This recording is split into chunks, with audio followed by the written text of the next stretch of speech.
നമസ്കാരം. മാസപ്പടി കേസിൽ ഇഡിയുടെ ചോദ്യശരങ്ങളേറ്റ് പിണറായി വിജയൻ. തിരുവനന്തപുരത്തെ വീട്ടിലാണിപ്പോൾ റെയ്ഡ് പുരോഗമിച്ചുകൊണ്ടിരിക്കുന്നത്. രാഷ്ട്രീയ കേരളത്തെ ഞെട്ടിച്ചായിരുന്നു പ്രതിപക്ഷ നേതാവ് പിണറായി വിജയന്റെ വീട്ടിൽ ഇന്ന് രാവിലെ എൻഫോഴ്സ്മെന്റ് ഡയറക്ടറേറ്റ് എത്തിയത്. ഇപ്പോൾ പിണറായി വിജയനെ ചോദ്യം ചെയ്തുകൊണ്ടിരിക്കുകയാണ് എന്നാണ് ലഭ്യമാകുന്ന വിവരം. പിണറായി നിലവിൽ താമസിക്കുന്ന തിരുവനന്തപുരം ബേക്കറി ജംഗ്ഷനിലെ വാടക വീട്ടിലാണ് പരിശോധന. ഇവിടെയാണ് മകൾ വീണ വിജയനും താമസിക്കുന്നത്.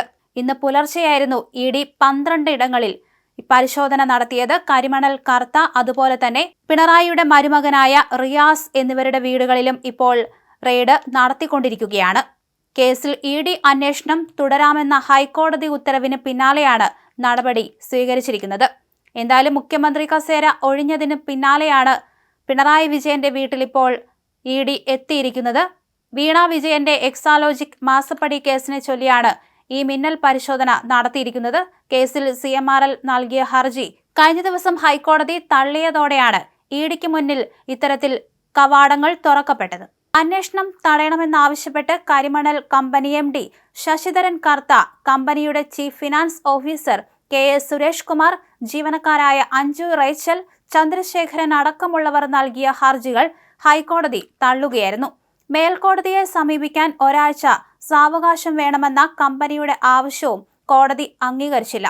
പിണറായി വിജയന്റെ മകൾ വീണ വിജയന്റെ ഉടമസ്ഥതയിലുള്ള എക്സാലോജിക് കമ്പനിക്ക് ചെയ്യാത്ത സേവനത്തിന് ലക്ഷങ്ങൾ നൽകിയെന്ന SFIO കണ്ടെത്തലിന്റെ പശ്ചാത്തലത്തിലാണ് ഇഡിയും അന്വേഷണം തുടങ്ങിയത്.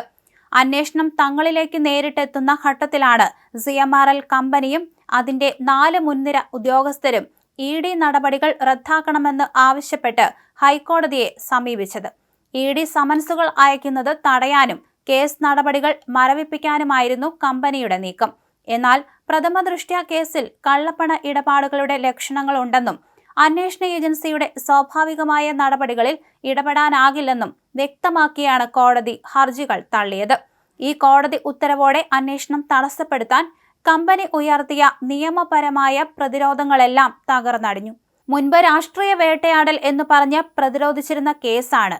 പിന്നീട് കൃത്യമായ അന്വേഷണം വേണമെന്ന നിലപാട് സ്വീകരിച്ചിരുന്നു ഇടതുപക്ഷം. എന്തായാലും ഭരണമാറ്റത്തിന് ശേഷമുള്ള പുതിയ രാഷ്ട്രീയ സാഹചര്യത്തിൽ പ്രതിപക്ഷ നേതാവിന്റെ മകൾക്കെതിരെയുള്ള ഇഡി നീക്കങ്ങൾക്ക് നിയമപരമായ സാധുത ലഭിക്കുന്നത് ഇടത് സൈബർ കേന്ദ്രങ്ങളുടെ മുൻവാദങ്ങളെല്ലാം പൊളിക്കുന്നതാണ്. CMRL ഉദ്യോഗസ്ഥരിൽ നിന്ന് വീണ്ടും മൊഴിയെടുക്കുന്നതോടെ കരിമണൽ കമ്പനിയിൽ നിന്ന് എക്സാലോജിക്കിലേക്ക് പണം പോയതിന്റെ ഡിജിറ്റൽ തെളിവുകളും കരാറുകളുടെ വ്യാജ സ്വഭാവവും ഇഡിക്ക് കോടതിയിൽ സമർപ്പിക്കാൻ സാധിക്കും.